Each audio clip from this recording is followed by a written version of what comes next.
जी हाँ, नमस्कार दोस्तों, आप सभी का एक बार फिर से आपके अपने चैनल DKY क्लासेस में आप सभी का अभिनंदन है। मैं धनंजय कुमार यादव आप सभी का स्वागत करता हूँ। आज हम आप लोगों के बीच क्लास 10 फिजिक्स का चौथा चैप्टर यानी इलेक्ट्रिक करंट से एक महत्वपूर्ण टॉपिक ओम का नियम, जो कि लगभग हर बार एग्जाम में पूछे जाते हैं और फिजिक्स का सबसे इम्पोर्टेंट टॉपिक हम लोग कह सकते हैं इसको, उसी को लेकर आए हैं एकदम सरल भाषा में। एक बार अगर आप लोग देख लेते हैं तो दोबारा देखने की जरूरत नहीं होगी। तो हम शुरू करते हैं आज का टॉपिक, ओम का नियम। जी हाँ, ओम एक वैज्ञानिक का नाम था जिन्होंने इस नियम को सत्यापित किया था। इसी के नाम पर इसका नाम पड़ा है ओम का नियम।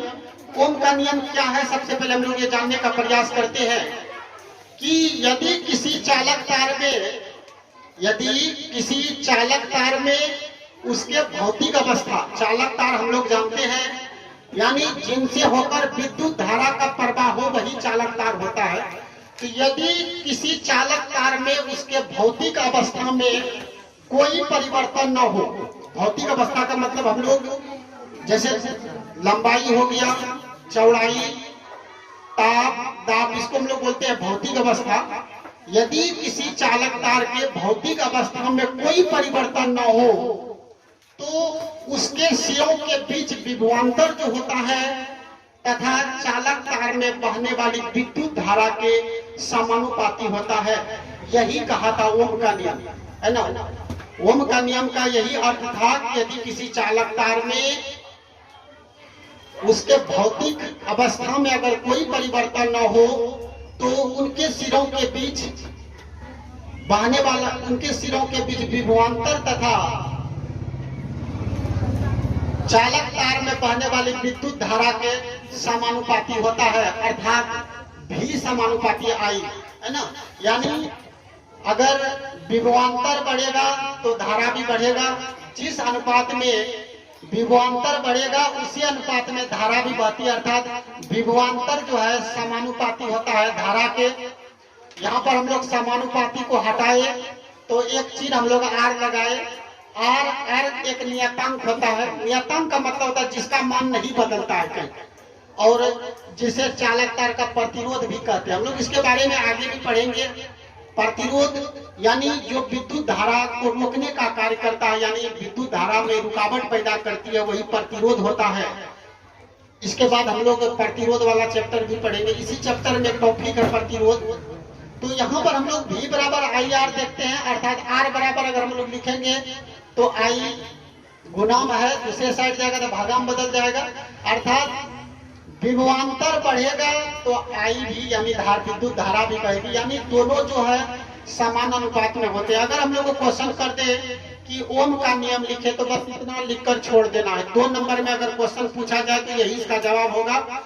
लेकिन अगर ये दीर्घोत्तरीय में पूछ दिया कि ओम का नियम लिखे तथा इसको सत्यापित भी करे, तो अब हम लोग इसको देखेंगे सत्यापन कैसे करेंगे, प्रयोग द्वारा ओम के नियम का सत्यापन। सबसे पहले हम लोग एक फिगर बनाते हैं।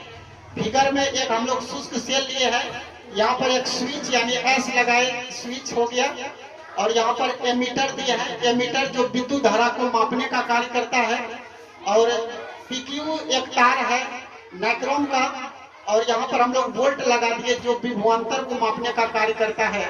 तो ओम का नियम के सत्यापन में सबसे हम लोग यही लिखेंगे कि ओम के नियम को सत्यापन करने के लिए सबसे पहले हम लोग एक शुष्क सेल लिए।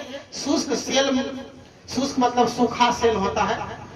शुष्क सेल एक एमीटर दिए जो विद्युत धारा को मापता है, एक वोल्ट मीटर दिए, एक स्विच लिए तथा एक नाइक्रोम के तार लिए। पीक्यू को चित्रानुसार हम लोग दर्शाते हैं। बस यहाँ पर हम लोग देख रहे फिगर, बस वही चीज को यहाँ भी हम लोग लिखे हैं कि ओम के नियम को सत्यापन करने के लिए एक शुष्क सेल लिए, एक एमीटर ए, एक वोल्ट मीटर भी, एक स्विच एस लेते हैं तथा एक नाइक्रोम के तार पीक्यू को चित्रानुसार दर्शाते हैं, जो हम लोग यहाँ पर देख रहे हैं।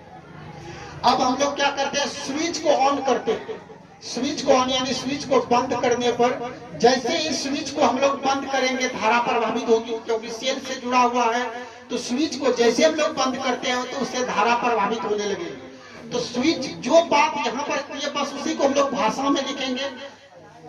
तो स्विच को जैसे ही हम लोग बंद करते हैं विद्युत परिपथ में धारा प्रभावित होने लगती है, और एमीटर ए जो है विद्युत परिपथ में प्रभावित होने वाली धारा आई को मापते हैं। तो हम लोग जैसे ही धारा प्रभावित होगा तो धारा को मापेंगे कि कितना धारा जा रहा है, और फिर हम लोग क्या करेंगे, वोल्ट मीटर भी जो है नाइक्रोम के तार जो है पीक्यू लगा हुआ, तो पीक्यू के सिरों के बीच विभवांतर को मापते हैं। तो कितना विभवांतर हो रहा है यानी कितना वोल्ट जाएगा, तो विभवांतर को किससे मापेंगे, लोग वोल्ट से मापेंगे। विद्युत धारा को एमीटर से मापते हैं। तो यहाँ पर वही दिया है कि पीक्यू सिरे के विभवांतर को हम लोग मापते हैं। अब एक के स्थान पर एक बार पहले एक सेल लगाकर इसको देख लेंगे कि कितना धारा जा रही है और कितना यहाँ विभवांतर हो रहा है। उसके बाद क्या करेंगे, हम लोग दो सेल लगा देंगे। तो दो सेल को लगाने पर पुनः एमीटर और वोल्ट मीटर का पठन नोट करते हैं।